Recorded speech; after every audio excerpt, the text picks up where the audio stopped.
নিপুণ ত্রিপুরা প্রকল্পের তৃতীয় বর্ষপূর্তি উপলক্ষে উত্তর জেলার মূল অনুষ্ঠানটি অনুষ্ঠিত হল ধর্মনগর বিবেকানন্দ স্বার্থ শতবার্ষিকী ভবনে।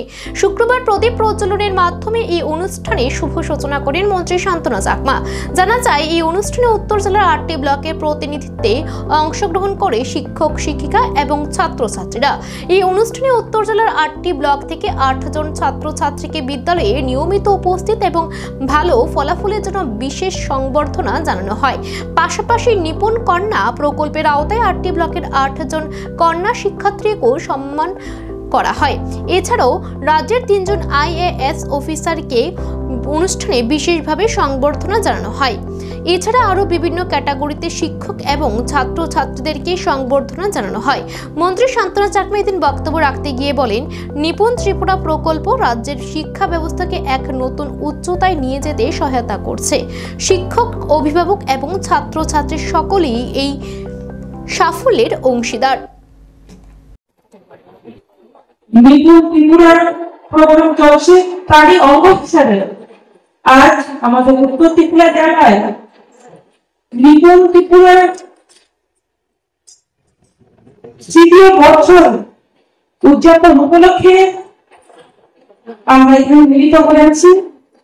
আসলে প্রোগ্রামে উপস্থিত আছেন আমাদের মাঝে আমাদের এই উত্তর ত্রিপুরা জেলার থেকে শুরু করে মিডিয়া বর্গ থেকে শুরু করে যারা এই প্রোগ্রামকে সাকসেস করতে জন্য সহযোগিতা করেছেন প্রত্যেককে আমি আমার ব্যক্তিগত পক্ষ থেকে এবং ত্রিপুরা সমিতির পক্ষ থেকে আপনাদেরকে জানাই অনেক অনেক শুভেচ্ছা এবং অভিনন্দন।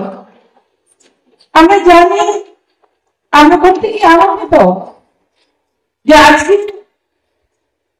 আমরা বন্দে মাতরম 150 বছর পূর্তির উপলক্ষে আমরা আমার ভারতবর্ষের পাশাপাশি ত্রিপুরা রাজ্যে এবং এই জেলাতে আমরা উদযাপন করেছি। আমরা জানি যে বন্দে মাতরম সঙ্গীত যেভাবে আমাদের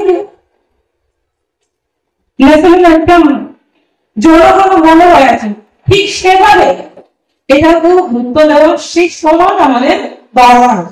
তো সেই ক্ষেত্রে আমরা যারা আজকে মিলিত হয়েছে, আমি প্রত্যেকের কাছে আহ্বান রাখবো যাতে করে বন্দে মাতরম সঙ্গীত সকলেই গুরুত্ব দিয়ে সেটাকে যাতে আমরা শিখে নিই, জেনে নিই তার গুরুত্ব কি এবং তার মাধ্যমে আমাদের দেশ এবং জাতীয়তা আমাদের জাতীয়তা হবে এবং আমাদের শিশুরাও আগামী দিনে দেশের জন্য